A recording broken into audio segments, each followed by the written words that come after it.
collected at various depth at various locations. So this is what collected soil sample. So on this collected soil sample, what the laboratory testing can be done, and after doing the laboratory testing, we will be getting what? Soil properties, right? And from these soil properties, we will be getting what? A very important parameter, that is what? Bearing capacity of soil, right? So after collecting soil sample, after doing the soil testing, after getting the soil properties, what will be getting? We will be getting what? Bearing capacity of soil, right? And depending upon the bearing capacity of soil, our foundations will be designed. Bearing capacity means what? How much load a soil can carry without failure, right? If soil is capable to carry the load without adequate enough to capable to carry the load without any failure, one can go for different types of foundation, maybe a shallow foundation, maybe a deeper foundation. If soil is having enough adequate bearing capacity, can go for shallow foundation. If soil is not having adequate bearing capacity and one has to go for the major structures, then one has to go for the deep foundations, right? So this is what soil like geotechnical engineering. Geotechnical engineering is all about. Simply what it includes: soil investigation, determination of bearing capacity, and design of proper foundation, whether it is a shallow foundation or deeper foundation. And these all are examples of shallow foundation, with single footing, a stepped footing, or a sloped footing. Any doubt here? Okay. So you can see here all the structures usually transfers the load acting or transfers the load onto the soil. In all we know that the soil properties are varying from one place to another place. That's why one has to properly investigate the soil, right? Then only the structural load will be transferred to the subsoil, and ultimately it can carry the load easily without any shear failure or without any settlement, right? So it also includes design and construction of various types of foundations like simple footing, raft foundation, and the pile foundation, right? Also it includes the construction of tunnel, retaining walls, earthen dams, earthwork for the highways and the railways. So these all are, you can say, different kind of activities which can be carried out in the geotechnical engineering, right? Next is wait a minute. So next is water resource engineering. Usually this water resource engineering means utilization and development of various water resources, maybe for agricultural, municipal and power generation purposes. For all these purposes, water resources can be planned and developed, right?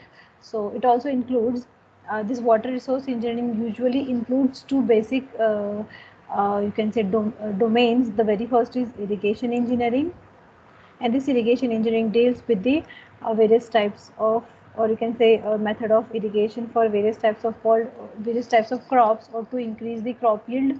Which particular method of irrigation is used? Maybe a furrow irrigation, maybe a sprinkler irrigation, maybe inundation irrigation method, right? So for which type of crop, which method of irrigation can be adopted to increase the crop yield. So all these criteria involved, all these topics are studied under the irrigation engineering. And another domain is what? Design of, this is very important, design of hydraulic structures. Design of hydraulic structures such as dams, canal, right? You can say barrages, which is part of this dam, right? So it also includes design and planning of hydraulic structures. So simply, water resource engineering deals with the planning, designing and development of various water resources by constructing a dam, hydropower station or canal. Sometimes it also includes like water harvesting techniques, soil conservation, soil reclamation, you can say hydro climatology, I would say study of rainfall, prediction of rainfall, right? Prediction of rainfall and rainfall patterns, prediction of rainfall in a particular region, Then prediction of drought, I would say drought management, flood control, right? These all are the topics which is part of this water resource engineering. So any doubt here? Okay. Next is transportation.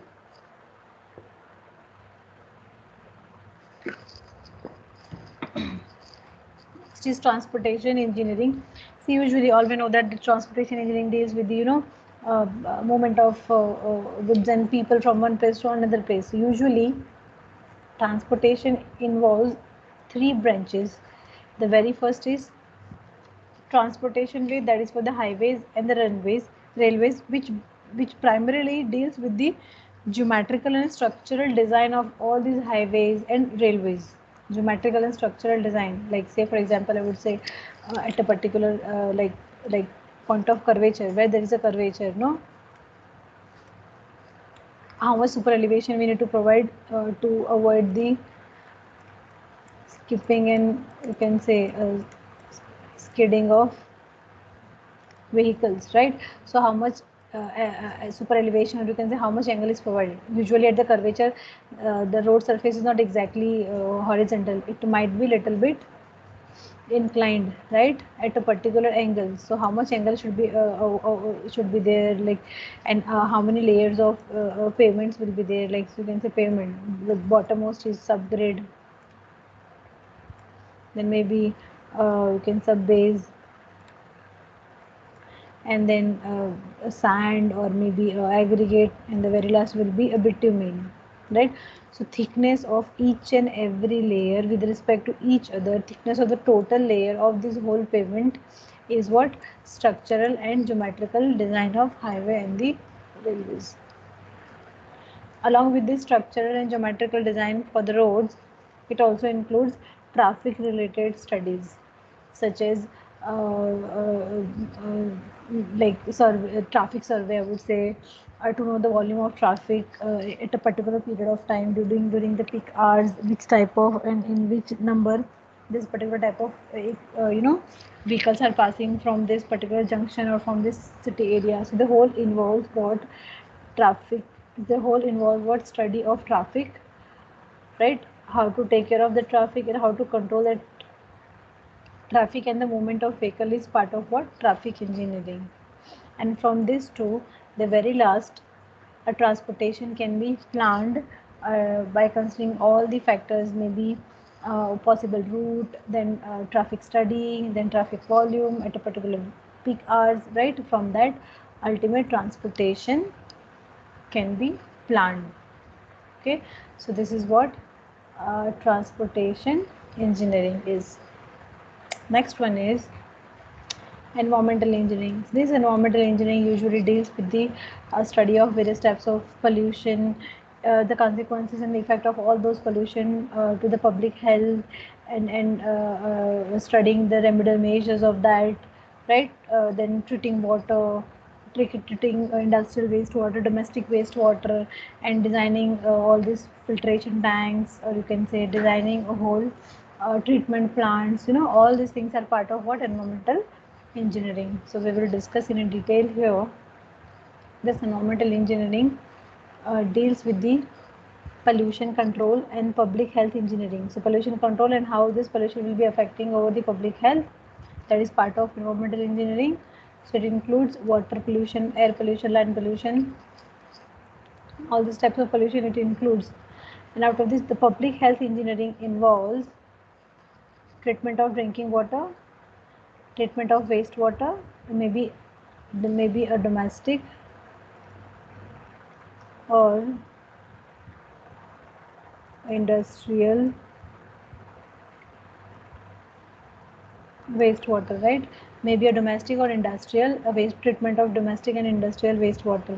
Then how the water can be distributed, and how to manage the solid waste which is collected, again solid waste collected from the industries or collected from the domestic. So domestic or industrial, so how to manage the domestic and industrial like solid waste, and how to how to treat it, right? How to prevent leaching at the place it is collected at the place, or you can say dump yard, I would say, right? So it involves water treatment, maybe for drinking water or for the wastewater, water distribution, as well as the solid waste management, right? To do this, to do the water treatment, to do the water distribution system or solid waste management, it includes design, construction and maintenance of water treatment plants, water distribution system and sewage system. Design of water treatment plant, design, construction, maintenance of again water distribution system and the sewage system. So all these points are included in the environmental engineering. Next we have here we are concluding the very first topic, that is various branches of civil engineering, and explaining all those branches in a detail, right? So here we're going to start a new topic, that is scope of civil engineering. See, if I would say uh, scope of civil engineering na, so primary scope of civil engineering,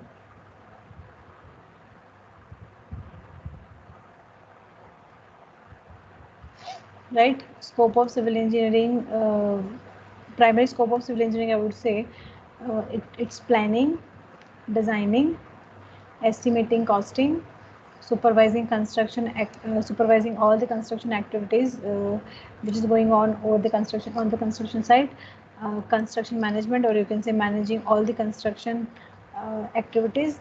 The very last, maintenance of infrastructural facilities. So all these planning, designing, then estimating and costing, supervising construction activities,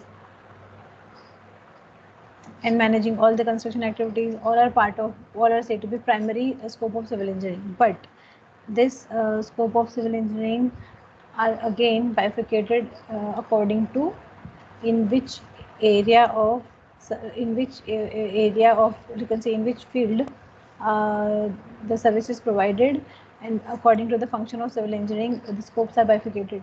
All the scopes which we discussed now, so these all are based on the as per the function of civil engineering, right?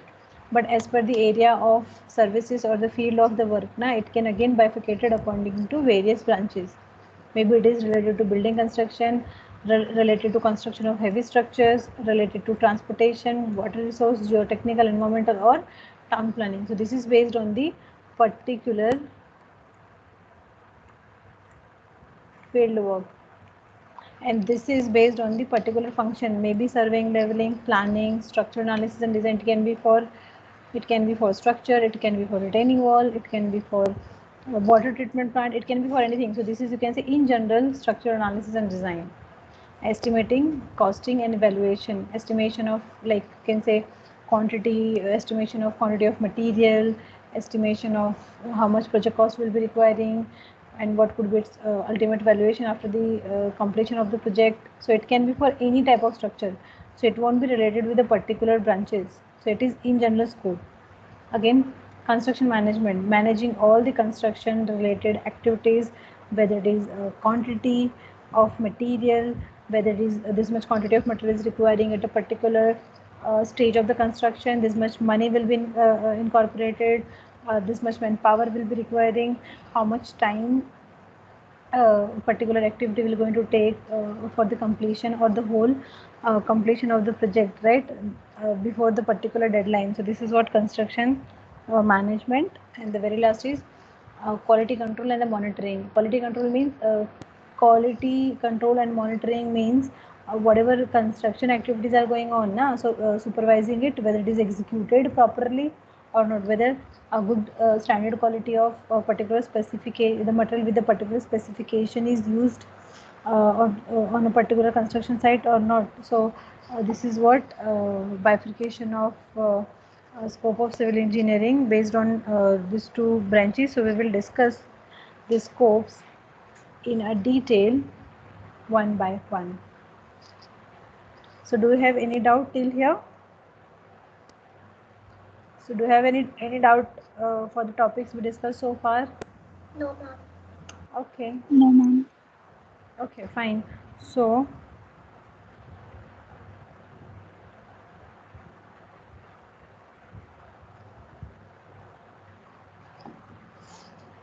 so next is scope according to the field work.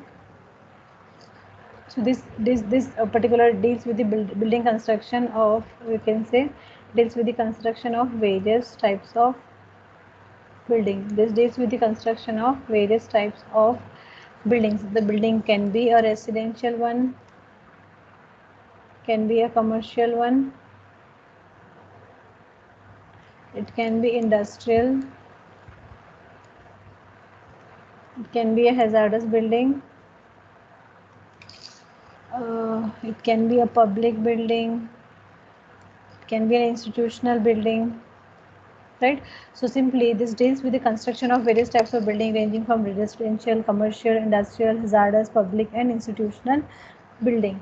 Residential buildings such as tenements, flats, row houses, public buildings such as schools, hospitals, shopping complexes, industrial buildings such as workshops and the industrial, this is workshop and industrial shades, right? So along with the construction of all these types of building, it also includes study of building material, different building materials and construction methods which can be adopted.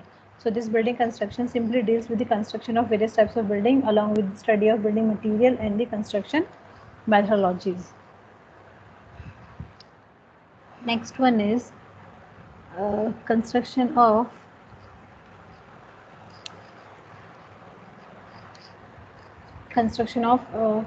heavy structures. So construction of heavy structures such as dams, bridges, port, airport, tunnel, pile foundations, along with using advanced construction techniques. So the construction of a heavy structure includes using the advanced construction techniques, not only the advanced construction techniques, also the advanced or modern construction equipments as well as the materials. So this you can say a jetty, construction of jetty. This is what pile foundation, which is an example of deeper foundation, right? Runway design for the airport. These all are, you can say, falling under the construction of the major structures.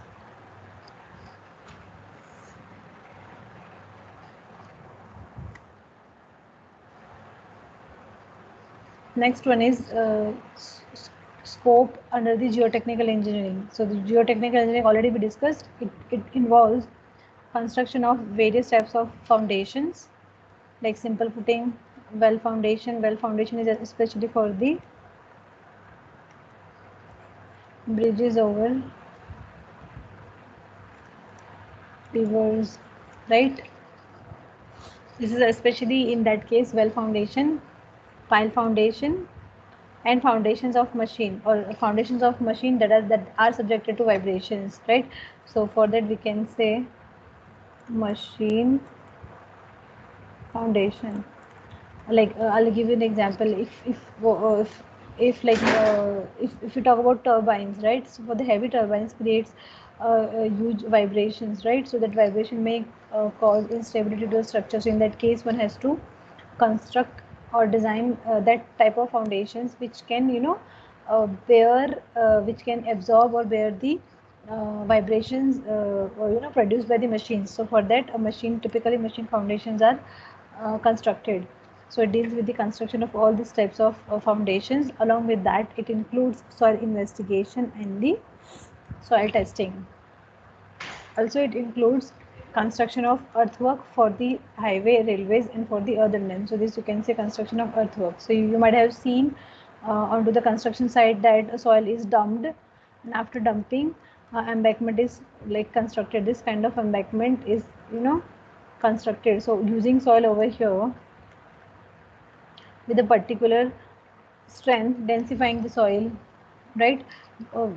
like for this particular C5 value of the soil, this particular type of soil can be adopted here. So that is what earthwork for the highway, railways, and the other land. So it's all topics we can include in geotechnical engineering.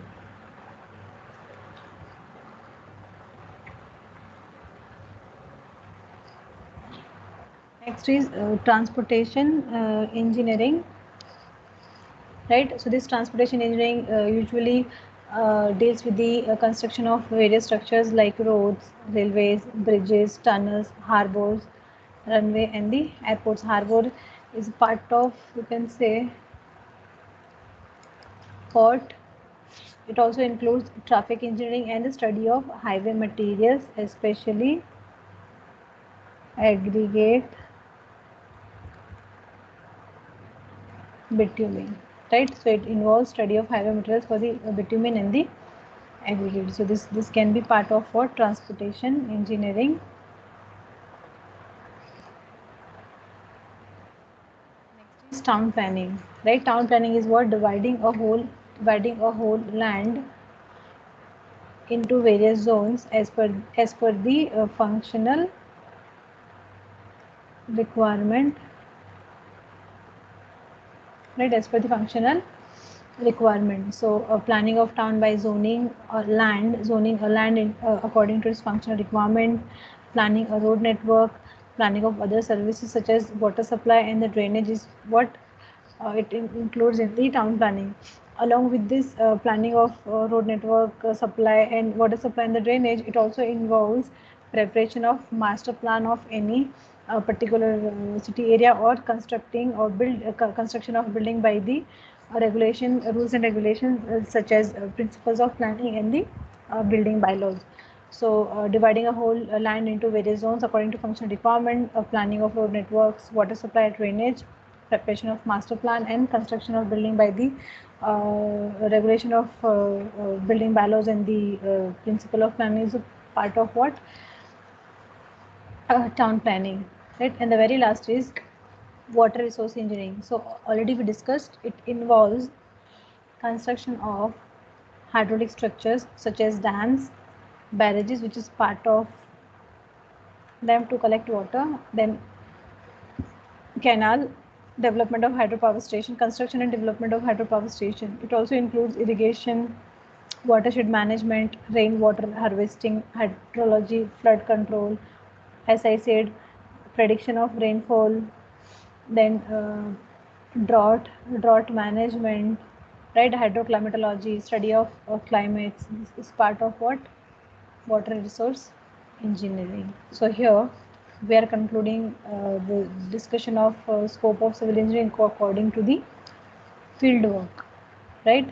Next discussion is what scope of civil engineering according to function. Now the surveying can be a part of surveying, can be done maybe in geotechnical engineering, it can be done in highway engineering, it can be done in environmental engineering. Surveying is simply surveying is what about surveying is carrying out the survey, taking the position of various points on the surface of earth for any project irrespective of any branches. That's why it is said as a scope of civil engineering according to a function, you can say, or you can say primary scope of civil engineering. So this involves this carry out the setting out of works and for the preparation of different types of maps, right? Setting out of work means yeah, suppose I have this plan, like I have this plan to execute initially, right? ऐसा होगा plan. So this is excavation, this is excavation, this is indicating excavation, right? So this measurement will be given, this measurement will be given, then this measurement will be given, right? So I have this ready plan, you can say survey plan. I have this ready survey plan. Setting out of work means what? Transferring this detail from paper to the field, like you might have seen with the white lime powder, the same kind of lines are drawn onto the ground, and then construction can be going on, right? I'll give you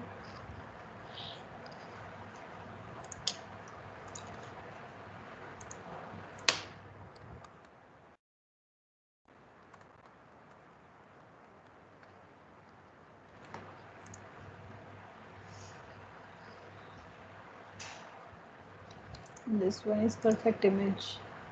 This one as well. So as you can see, right, according to the plan, the distance and the points, positions of various points can be plotted onto the ground by this white lime powder you have seen, and then the construction or any, as you can see here as well. This you can see, right? So transferring the details of various points from the paper to the ground is what surveying.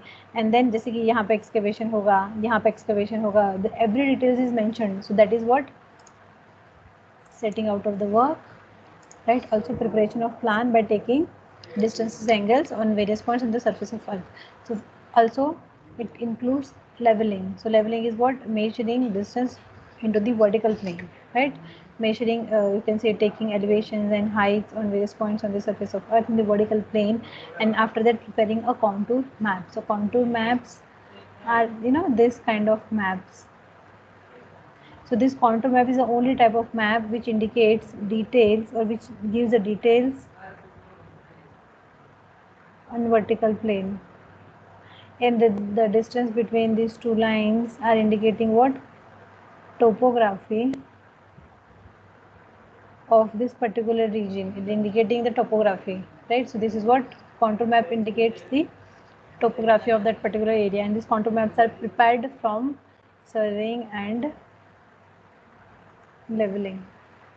So it includes the measurement of distances and angles by using various equipment such as total station, theodolite, dumpy level, right? Second one is structural analysis and design. This structural analysis and design can be for any structural component, such as maybe for beam, slab, a column. So as you can see, this is what this is a column, square column. This is, you can say, circular column, right? So designing of this column, like giving a cross section, length and width of column, diameter of the column, you can say diameter of reinforcements are used. कौन से diameter के reinforcement use करने हैं, दो reinforcement के बीच में spacing कितना है, spacing between reinforcement, diameter of this reinforcement, स्टीरअप्स, right? So maybe this is for beam or column or for the slab. So it carries out the structural analysis and design, by selecting a type of material, whether it is a concrete or a steel, right? Sometimes you have seen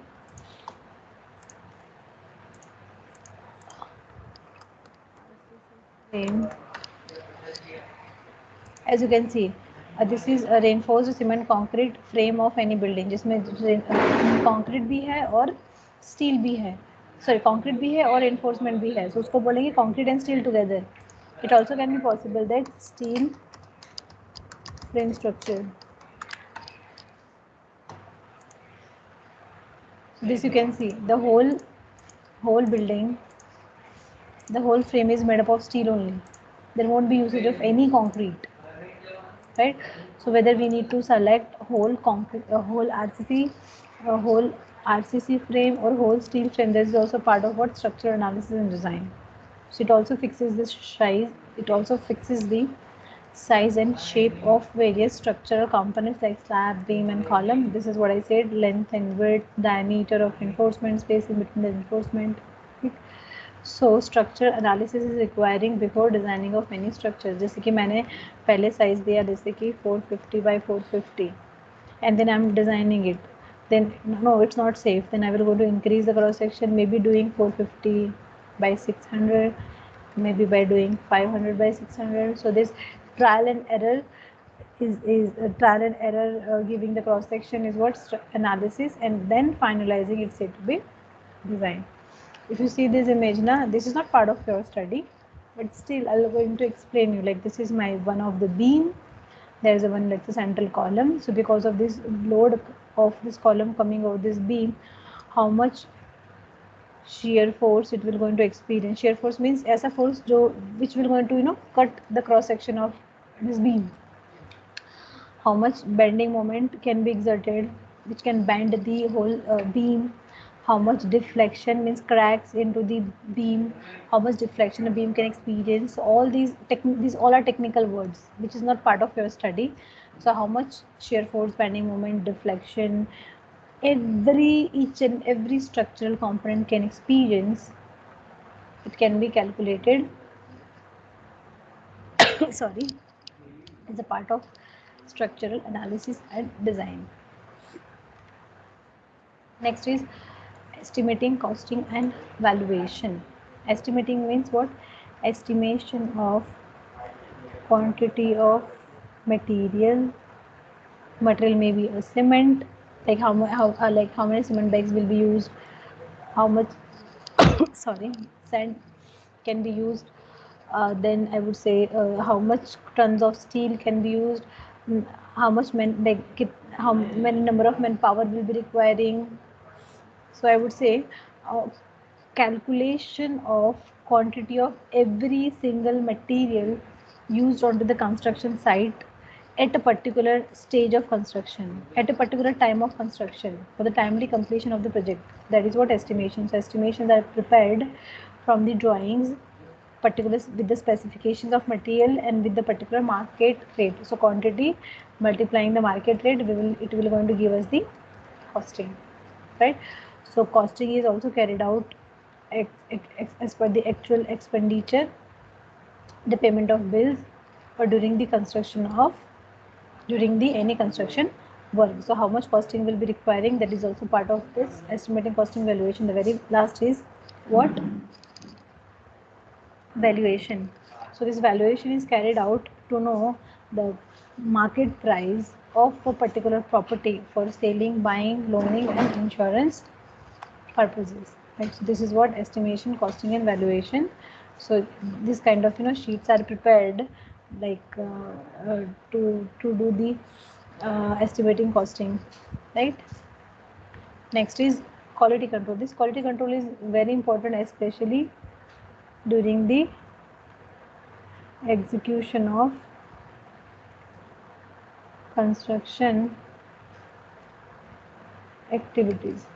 This quality control is very important, especially during the execution of construction activities, maybe by quality of material. जैसे कि this concrete is used ना, so concrete must have a particular compressive strength. Like इस particular concrete में कितना sand add किया है, कितना cement add किया है, कितना वाटर ऐड किया है, कितना केमिकल यूज ऐड किया है, so that it can achieve a particular strength of concrete. M35 grade के लिए मैंने इसको डिज़ाइन तो किया है, बट क्या एक्चुअल में ये कंक्रीट M35 जितना कॉम्प्रेसिव स्ट्रेंथ दे रहा है कि नहीं दे रहा है? Checking that is also part of what? Quality control. So this is what? Material, quality of material, for testing of material. Also checking the workmanship, like suppose in my plan the size of beam, let's say it is 450 by something, so exactly 450 by something size of beam is being executed or not. So to have a quality checking by testing of material and checking the workmanship is part of quality control. So it can be checked by quality of material, can be checked by testing various properties of the material, maybe compressive strength, tensile strength of any material, compressive strength for the concrete, tensile strength and compressive strength for the steel or the reinforcement. And also the workmanship such as dimensions, lines, levels, finishing is also checked, which is done by the laborers. So exact dimensions and lines and levels are executed by the laborers or not, that is also part of this quality control. Next one is maintenance of structure. See, maintenance of structure should be done periodically to increase its to maintain its lifespan, or to increase the lifespan of a particular structure. Repairing work can be of any type. It may be it should be done to make any structure free from the damages and deterioration, right? So the repairing work can be of painting, washing or repairing, right? So it is what? Non-structural, no, it should be a non-structural maintenance, right?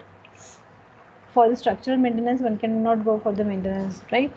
Like you can see, this is epoxy injection to repair these cracks. Different type of materials used to repair the cracks and increase the lifespan. Next is planning and scheduling. See, this planning and scheduling is for every construction activities at a particular time and at a particular stage of construction. Like this much, but this much execution should be done at a particular period of time. As you can see, site preparation should be done within a 1 week. Footings construction should be done with up to the second week. For then electrical and the water service, soil treatment, anything. So all these activities must be done at a particular period of time. So that is what planning activities and scheduling and actually implementation, right? So this is what planning and scheduling is all about. So scheduling is a process of fixing orders of the execution of various activities onto the construction, right? So this is orders of execution can be done using a bar chart, critical path, or milestone. Any of the method can be used for this preparation of this kind of schedule. Also, which two activities can be carried out simultaneously without affecting another activity. You can say succeeding activity, proceeding activity should not disturb like each other. And so ultimately the whole goal is to complete the project, or for the timely completion of the project. That's why this scheduling and planning is carried out. So this, you can see, this is what scope of civil engineering according to the functions. We're ending here, and whatever discussed, whatever points and topics we have discussed so far, from that we can point out various roles of civil engineers, right? It may be like as a part of geotechnical engineering, so as a part of surveying leveling, we can say to carry out the surveying leveling by determining positions of various points on the surface of earth. Second, by carrying out the surveying and leveling, one can fix the alignments for the roads, canals, and the railways. To carry out soil investigation for a proper design of foundation.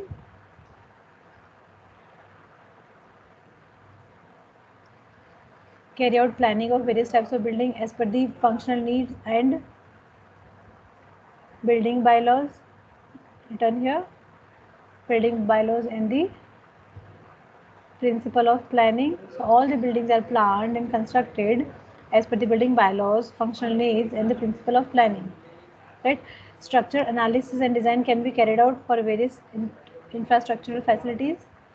Then, whatever structure analysis and design is being made, it must be safe, durable, and economical. Safe in the sense it must provide the stability. It must provide the stability. Material used should. Sorry.